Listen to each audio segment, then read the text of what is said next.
আমি extra bonus life আল্লাহর রহমতে বেঁচে আছি, যে মানুষের জন্য আন্দোলন করতে গিয়ে আমি এত কিছুর মাঝেও হারিয়ে যাইনি, আল্লাহ আমাকে বাঁচিয়ে রেখেছেন। সেখানে এই মানুষের জন্য কথা বলে যাব। রাজনীতি করতে গিয়ে দীর্ঘ 17 বছর আপনাদের মতো আমি একজন তরুণ হিসাবে প্রতিবাদ করতে গিয়ে, কথা বলতে গিয়ে, আপনাদের সাথে প্রতিবাদ প্রতিরোধ গড়ে তুলতে গিয়ে আমি অনেক জুলুম, নির্যাতন, মামলা, হামলা, জেল জুলুম ভুলিয়া মাথায় নিয়ে আমি অনেক নির্যাতন সহ্য করে আপনাদের জন্য কথা বলার জন্য দলের পক্ষে আমি এখানে দাঁড়িয়েছি। এই জনপদের মানুষ যাতে ভবিষ্যতে তাদের অধিকার হারা না হয়, তারা তাদের কথা বলতে পারে, স্বাধীন সার্বভৌমভাবে তারা বাঁচতে পারে, সেই জন্য আমাদের রাজনীতি। এই জনপদের মানুষ যদি সুস্থ থাকে, ভালো থাকে, তাহলে আমরা আমাদের রাজনীতিটাই সার্থক হবে। আমি অনুরোধ করবো আপনাদেরকে, পোস্ট কমিউনিটির 25% বরাদ্দের কথা বলে গেছেন, এটা আমাদের ন্যায্য অধিকার। আমি একজন ব্রিকফিল্ডের মালিক, আমার বাবার গড়া 30 বছর 25 বছরের ব্রিকফিল্ড ব্যবসা বন্ধ করে দিতে হয়েছে আমাকে এই রোহিঙ্গাদের কারণে। আমার মতো হাজার হাজার মানুষ চাষাবাদ করতে পারতেছে না। আজকে আমাদের রোহিঙ্গার কারণে এই যে বন্দর বন্ধ, করিডোর বন্ধ, অপহরণ, মাদক, ছড়াছড়ি, এই সব থেকে যদি বাঁচতে চায়, আন্দোলন সংগ্রামের মাধ্যমে সরকারের সাথে ফাইট করে কথা বলে 25% বরাদ্দ আমাদেরকে নিয়ে আসতে হবে। তখন আমাদের এই জনপদের মানুষের মাথা পিছু যে সমস্যাটা আছে, এই বরাদ্দ দিয়ে সেই সমস্যা আমরা অনেক অংশে লাঘব করতে পারবো বলে আমি মনে করি।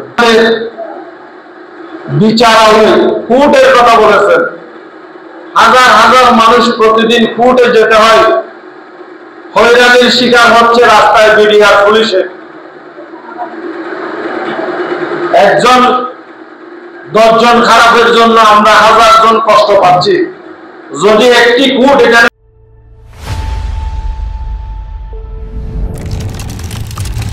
প্রতিষ্ঠিত হয়, তাহলে অনেক যুগ ঝামেলা থেকে আমরা বেঁচে যাব, হয়রানি থেকে বেঁচে যাব।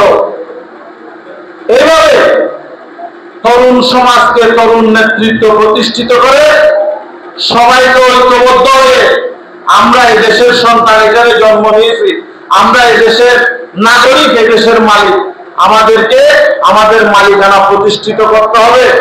যুবকদের অনুরোধ করব, তরুণদের অনুরোধ করব, আপনারা নেতা নির্বাচিত করতে ভুল করবেন না। নেতা নির্বাচিত করতে যদি ভুল করেন, তাহলে এই সমস্যার সমাধান হবে না। তরুণরাই পারবে আগামী দিনে বৈষম্যহীন বাংলাদেশ সমাজ বিনির্মাণ করতে। এই 31 দফার আলোকে আমাদের নেতা তারেক রহমান নির্দেশ দিয়েছেন যে তরুণ, জনপ্রিয়, ত্যাগী, নিবেদিত, নির্যাতিত নেতারাই আগামী দিনে সবচাইতে বেশি প্রায়োরিটি পাবে গণমানুষের জন্য কাজ করার জন্য, নেতৃত্ব দেওয়ার জন্য, দানের শীষ নিয়ে মাঠে ময়দানে কাজ করার জন্য। আমি কাজ করে যাচ্ছি বৈধহীনভাবে, হাজারো প্রতিকূলতার মাঝেও আমি বইকে জয় করে এই পর্যন্ত এসেছি। আমি আপনাদের কথা বলে যাব, আমার বিরুদ্ধে হাজারো ষড়যন্ত্র হয়েছে, মামলা হয়েছে, হামলা হয়েছে, হাজার রাউন্ড গুলি মারা হয়েছে, কিন্তু তারপরেও আমি বেঁচে গেছি। আল্লাহ রাব্বুল আলামিন আমাকে বেঁচে রেখেছেন। সেইখান থেকে একটা গুলিও যদি আমার গায়ে লাগতো, হয়তো আমি খবরে থাকতাম। আজকে আল্লাহ রসিম রহমতে আমি এক্সট্রা বোনাস লাইফ আল্লাহ রহমতে বেঁচে আছি, যে মানুষের জন্য আন্দোলন করতে গিয়ে আমি এত কিছুর মাঝেও হারিয়ে যাইনি, আল্লাহ আমাকে বাঁচিয়ে রেখেছেন। সেখানে এই মানুষের জন্য কথা বলে যাব। আপনাদের সবাইকে ধন্যবাদ। জানিয়ে, আমার জন্য দোয়া করার আহ্বান জানিয়ে, আপনাদের উত্তর সফলতা কামনা করে জেনজি এবং এই যে তরুণ নেতৃত্ব প্রতিষ্ঠিত করার জন্য, তরুণ উদ্যোক্তা ব্যবসায়ী সৃষ্টি করার জন্য তরুণকে নিয়ে এগিয়ে যাওয়ার উদাত্ত আহ্বান